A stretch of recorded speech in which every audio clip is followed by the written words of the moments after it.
All right, welcome to Dicejunkies, and this is Perception Check, episode 4. And I'm here with Q. Damien. And I'm Xenodamus. Hope you enjoy. All right, and so what we got this, I think some of this may be a little over a week. I was actually out of town last week, so we didn't get a perception check up. But Hellboy 3 is officially dead. So they announced that the Hellboy 3 is not going to happen now. So, boo. I mean, were any of you guys fans of the I like movies? the Hellboy movies. I mean, they matched the comic. The comic was kind of that, style that was a little bit silly, a little bit kind of B-movie. But that actually was awesome because the movie caught the comic. It felt kind of like the same style. And it was a good movie.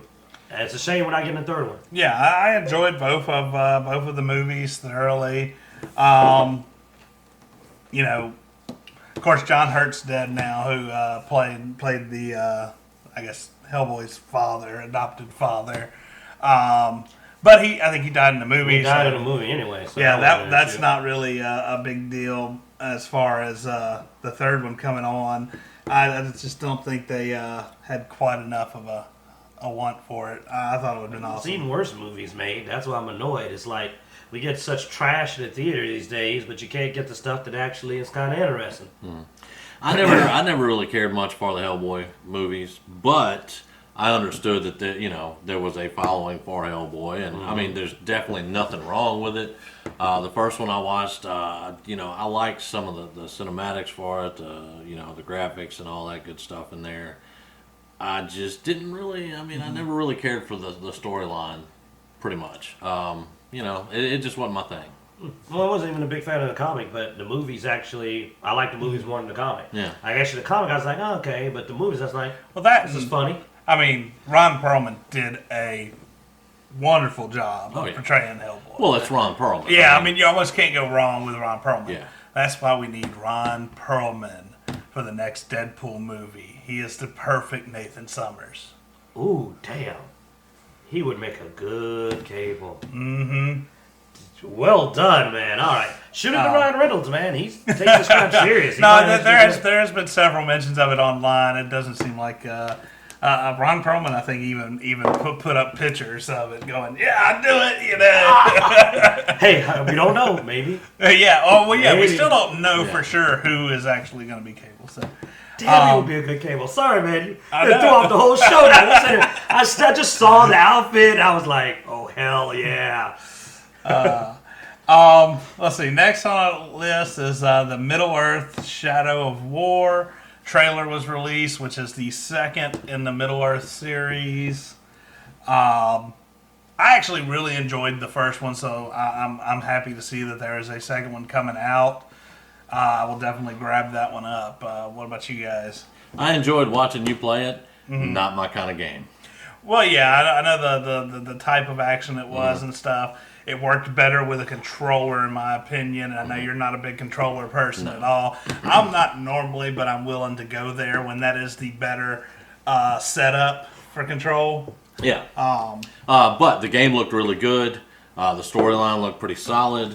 I enjoyed watching you play it. But yeah, it's not my cup of tea. Yeah.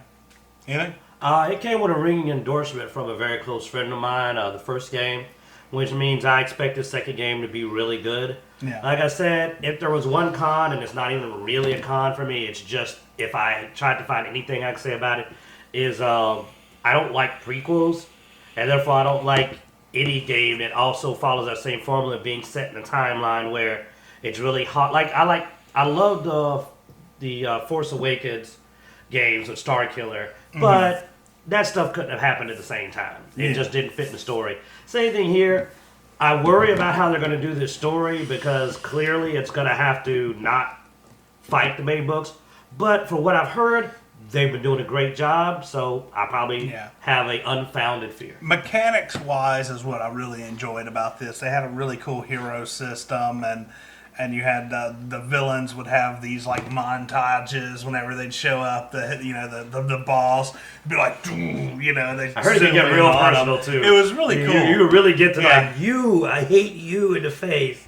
So. Yeah, I like that part because I was watching him play, and he would come into one area, and he would be killing people left and right. I mean, there would just be bitches Oh falling yeah, it's out definitely all non-stop over. action. And then he would round this corner, and then and I'm sitting there watching, and then the screen just fucking goes crazy, and it zooms in on this dude, and he's like, "You," and I was like, "Oh, that's badass." Yeah. So looking forward to that.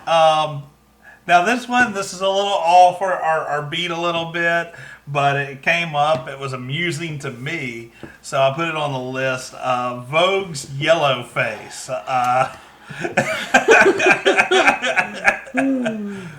Coming off of us having recently had a very interesting discussion in general about race, politics, sexuality, and all of that, I find that it's awesome that Japan had several people respond and go, "What the heck are you people crying about?" This is Yeah. I'm going to simply, actually, let me let you guys get out because I don't want to. Well, when we did talk about it a little, I know you mentioned it was a lot of the styling. You could tell that the styling of this was obviously glorifying a particular style in their culture. It wasn't making fun of it.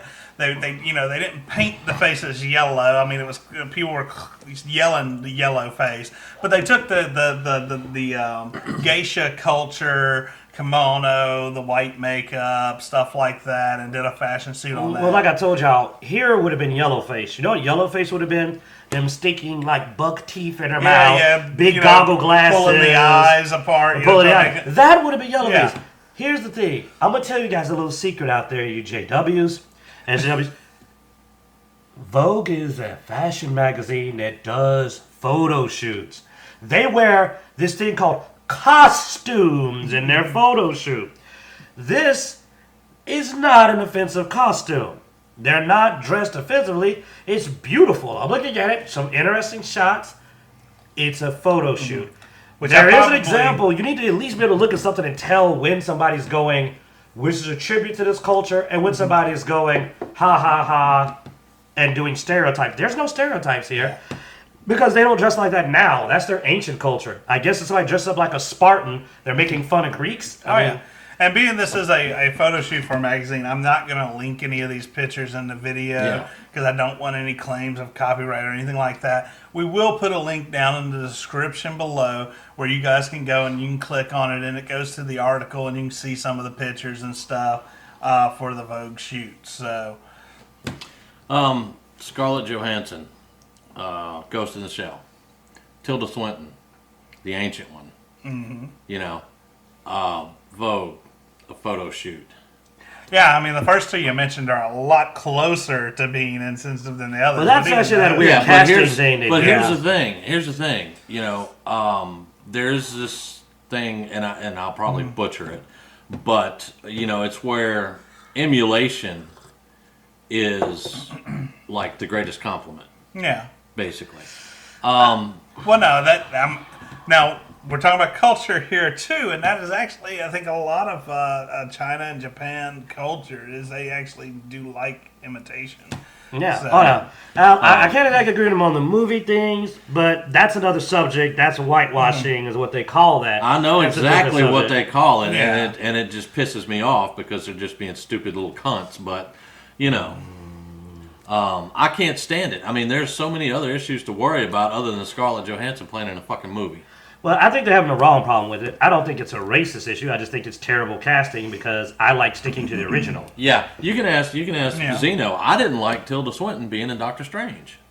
But it wasn't because she's white or English or anything like that. It's because the Ancient One was a man, an Oriental man, but he was still a man with a very long white beard. To me, the issue with that is that it's not as a race issue. It's just this dumb casting. It's like, this is set in Japan with Asian people. Why are you casting a non-Asian? We're basically casting a different character.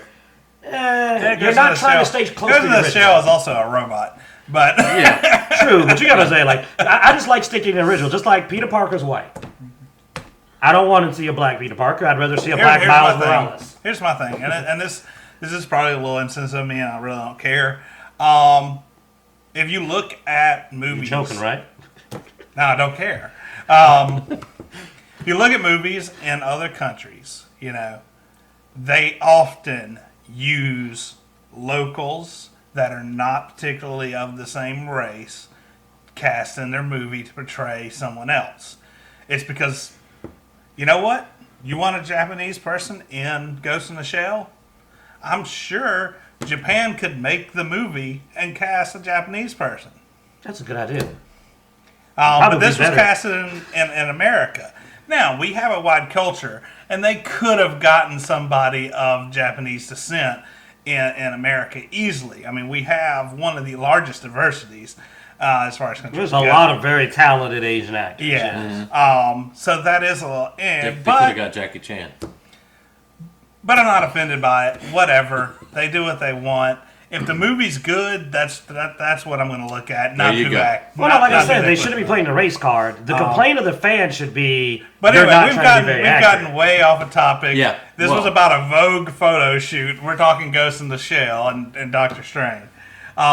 Anyway, it was just funny. Japanese got onto Twitter, said a bunch of stuff about why are you crybabies, you know, made fun of American social justice warriors, and I'm going to put a link in the description. You should check out some of these Japan comments. basically were like, what the fuck is Yellowface? Yeah. You know what's offending us? That you said Yellowface. No, actually, one of them said that. It's like, you know, the people that are saying this is racist is more racist than... That wasn't a term, I think, before they made that. It's like, you made a new racial slur, you bastards. Okay, so next, this has been going off on YouTube quite a bit. People are licking their Nintendo Switch cartridges. Nintendo Switch came out this past week. I wish they were poison. And it would increase the gene pool so much. Somewhere down the line, somebody decided to stick one of these cartridges in their mouth and go, oh my god, this tastes horrible. Which then caused a chain reaction for more people to stick these cartridges in their mouth because they taste horrible. Well, part of the article was that Nintendo had done this originally to try and make it where children would not eat it. Nintendo actually... And they said it's going to be very bitter because we're putting a bitter the most bitter agent they can find. I don't think they actually announced it until after the first people said it tasted horrible. That Nintendo then put out the press release and said, "Hey, I forget the name of the chemical right off." Yeah, I can't. But they said this chemical is on it. It is one of the most bitter, or is the most bitter chemical that is consumable. Yeah, safe. And it's non-toxic. And it's put there to stop kids and animals and stuff from sticking it in their mouth. What now all these adults are doing. Which made even more adults do it. I know, after the announcement of, we made this taste horrible so that idiots, well, first it said children, put it in their mouth. But unfortunately, that may protect the children, but it didn't make it idiot-proof. Because now people are licking it and getting a massive amount of attention for it. Yeah. And it just goes back to the old Jackass movies of, you shouldn't be doing this. That is why everybody wants to see you do it. Now I wish they would just switch the next game out and just like fucking go arsenic and just be like, hey, they get great views. They would get great views. I'll subscribe to any channel where an idiot poisons himself. So also we had Logan come out this past week. Me and Q actually went to the theater and saw it. We'll post a link to our review.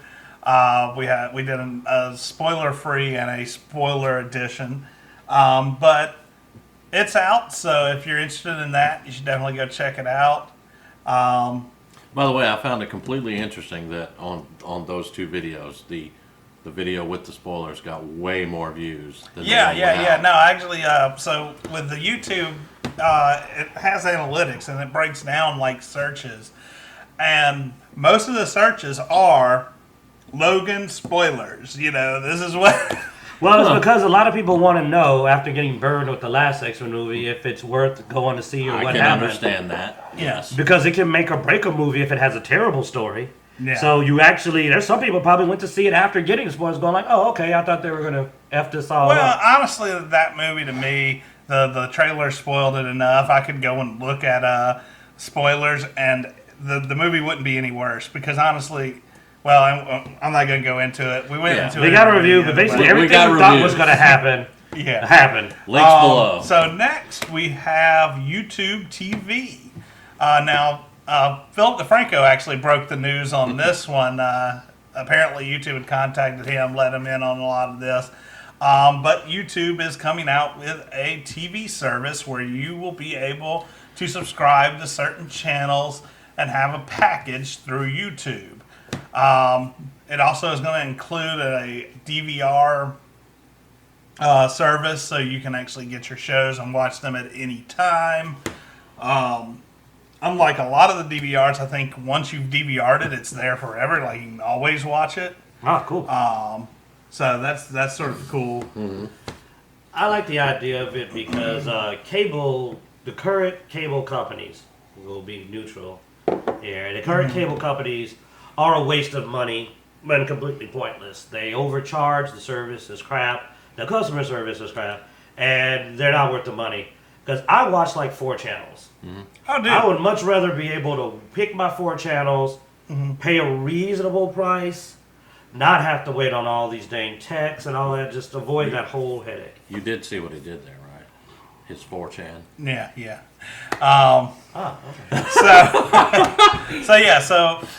No. I mean, I've been a cord cutter for a long time. I haven't had cable in quite some time now. I think I'm at 8 years. I'm not that long. No.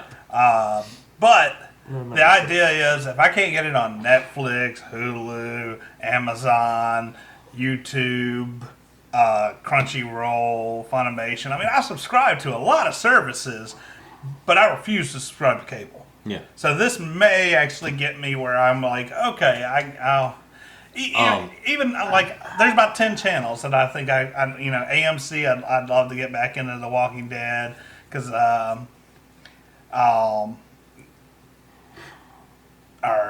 AMC, right? Mm-hmm. Yeah, that's pretty much it. Maybe one channel. I'll give my 4. I mean, I gotta have CBS. I don't watch TV, but I have shows that I do like to see, and I usually watch them on my computer because we cut the cable. This right here, if it does what they're saying it's going to do, it's going to be awesome for me because I'll get to watch the shows that I want to watch, and I don't have to worry about all the rest of the crap. Yeah. Well, I mean, I've been using Amazon similar to that because I can go on. Like, I wanted to watch Legion. I wanted to figure out, if it was any good. So I went on Amazon and I paid $19.99 and I bought the season of Legion. Yeah. I didn't pay for any other FX's crap. Yeah. I just got Legion.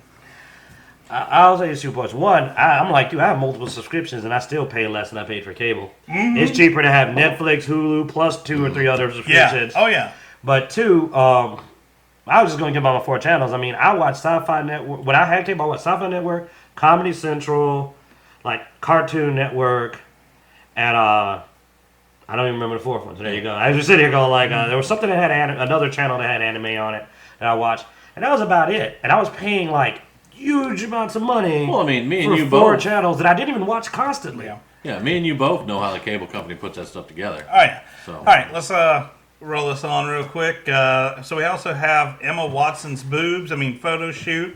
No, we don't have Emma Watson's boobs. I didn't No, know. we do not. That's a lie. That's a lie, and I resent that. I know. I'm sitting here going like. So Emma Watson did a Vanity Fair shoot. Vanity Fair. Boobs, wrong end. You're a butt man, I guess. Huh? Yeah, well, did a Vanity Fair shoot in which one of the mini shots had her braless and where you could see under boob And Now, like you said, one out of many shots. Oh yeah, no, it was a fashion thing. Yes. I still don't know what you guys are talking about because you said there was a problem. I'm like, why? Yeah. Well, no, I can't make any logic out of it. Yeah, I don't get why there was a There problem is no either. logic to it. We do not think there's a problem with the shoot. I mean, look at that.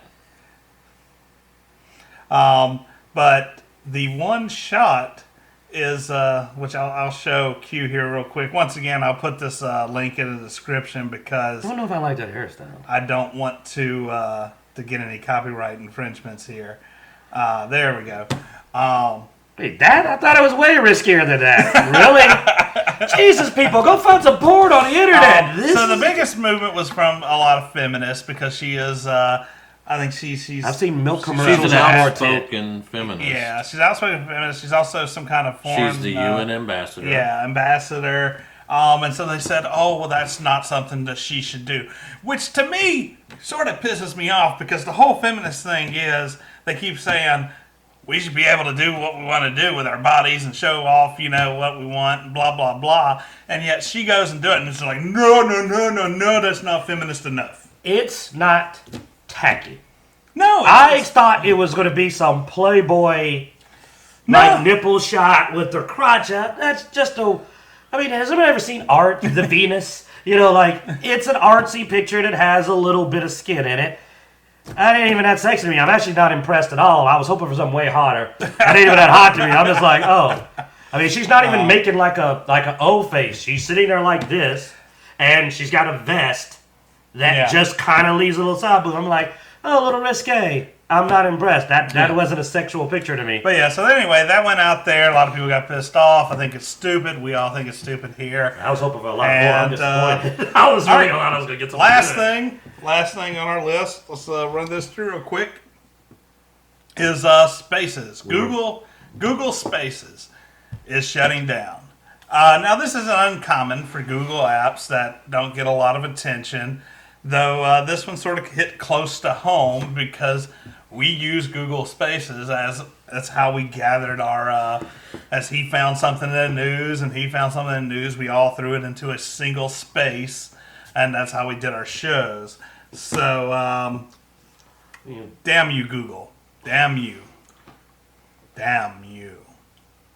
It's like they have something good, and then they just take it away. They follow the aperture science concept of creating things. You throw everything against a wall and then see what sticks. And then you take that down too.